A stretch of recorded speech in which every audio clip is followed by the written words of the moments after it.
बिस्मिल्लाहिर्रहमानिर्रहीम। अस्सलाम वालेकुम व्यूअर्स, क्या हाल है? ठीक है। आज मैं बनाने लगी हूँ अफ़गानी मटन कढ़ाई की रेसिपी। तो चलिए इसको बनाना स्टार्ट करते हैं। ये मैंने आधा किलो के करीब मटन ले लिया है।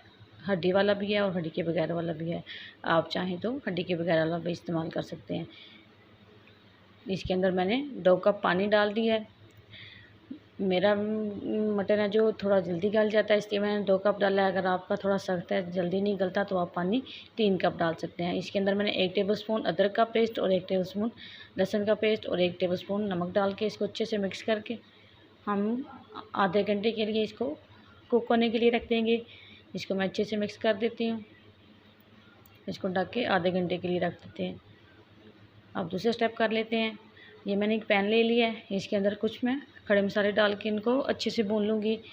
ये 1 टेबलस्पून काली मिर्च है, 1 टेबलस्पून मेरे पास जीरा है और 1 टेबलस्पून मेरे पास है खुश्क धनिया साबुत वाला। तो इनको हम पहले अच्छे से रोस्ट कर लेंगे।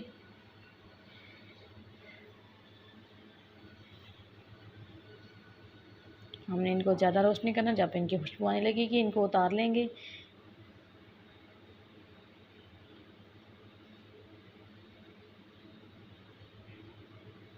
देखिए इनकी अच्छी सी खुशबू आने लगी है। अब मैं चूल्हे को बंद करके इसको उतार लूँगी। ये एक प्लेट में डाल लूँगी, थोड़ा सा ठंडा होगा। फिर हम इसको ब्लेंड करके इसका पाउडर बना लेंगे। ये देखिए ठंडा हो गया है।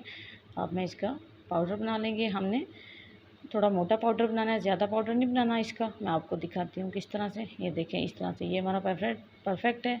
देखें कढ़ाई को भी पकते हुए, मटन को गलते हुए आधा घंटा हो गया। आप लोग देखिए पानी भी खुश्क हो गया। अब एक दफ़ा इसको मिक्स करेंगे। मैं आपको दिखाती हूँ कि अच्छे से गल भी है। देखिए बोटी मेरी अच्छे से टूट रही है।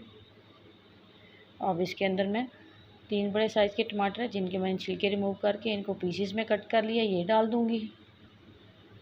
1 चम्मच नमक मैंने पहले डाल दिया था और 1 चम्मच मैं अभी डाल के इसको ढक के रख दूँगी 5 मिनट के लिए। बहुत ही मज़ेदार हमारी अफ़गानी मटन कढ़ाई बन के रेडी हो रही है। झटपट से हमारी बन के रेडी हो जाएगी। आप भी इसको ज़रूर ट्राई कीजिएगा। ये मैंने अपनी ईद के सेकंड डे पे बनाई थी। सोचा इसकी रेसिपी आपके साथ शेयर कर दूं। देखें 5 मिनट हो गए हैं, टमाटर अच्छे से गल गए हैं, बैठ गए हैं नीचे सारे। देखें हम इसकी 2-3 मिनट बुनाई करेंगे। उसके बाद हम इसमें कुकिंग ऑयल ऐड करेंगे। कढ़ाई में ऑयल थोड़ा ज़्यादा इस्तेमाल होता है, इसलिए इसमें मैं 1.5-2 कप के करीब कुकिंग ऑयल डाल रही हूँ। अगर आपने कम डालना है तो आप कम डाल सकते हैं। आप 3 से 4 मिनट इसकी अच्छे से बुनाई करेंगे। अब इसके बाद जो मैंने मसाले पीस के रखे थे वो डाल दूँगी इसके अंदर।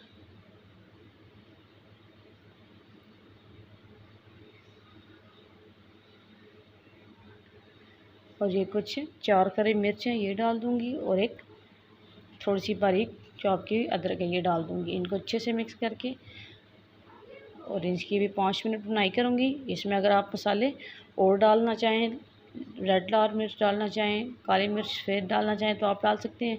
हमारे यहाँ स्पाइसेस कम खाते हैं, इसलिए मैंने थोड़े माइनर से मसाले रखे हैं, ज़्यादा नहीं डाले। इनको 5 मिनट के लिए दम पे रखूँगी। ये देखें 5 मिनट हो गए हैं। अब दोबारा से इनकी अच्छे से बुनाई करूँगी। ये देखें ऑयल भी सारा हमारा ऊपर आ गया है। और इसके साथ ही साथ जो भी मेरे चैनल पे नहीं है, मेरे चैनल को सब्सक्राइब करें और साथ में लगे बेल आइकन के निशान को प्रेस करना ना भूलें, ताकि मेरे हर आने वाली न्यू वीडियो का नोटिफिकेशन आपको सबसे पहले देखने मिले। अब इसके अंदर मैंने 1/2 टेबल स्पून नींबू का रस डाल दिया और इसके अंदर 3 से 4 टेबल स्पून दही डाल दूँगी। दही डाल के हम इसकी तकरीबन 5-7 मिनट अच्छे से बुनाई करेंगे।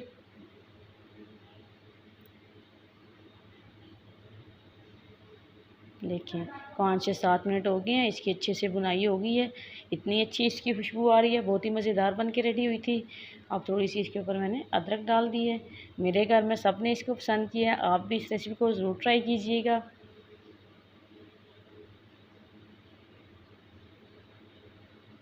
अब मैं 3-4 मिनट इसकी और बुनाई करके इसको डिश आउट करूँगी और आपको दिखाऊँगी इसकी फ़ाइनल लुक।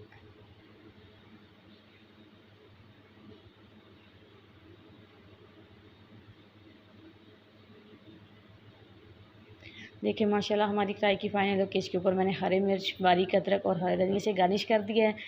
बहुत ही अच्छी इसकी खुशबू आ रही है। माशाल्लाह झटपट से हमारी कढ़ाई बन के रेडी हो गई है। आप भी इस रेसिपी को ज़रूर ट्राई कीजिएगा। चलती हूँ दुआओं में, याद रखिएगा। मिलेंगे एक न्यू और आसान वीडियो के साथ। तब तक के लिए अल्लाह हाफिज़।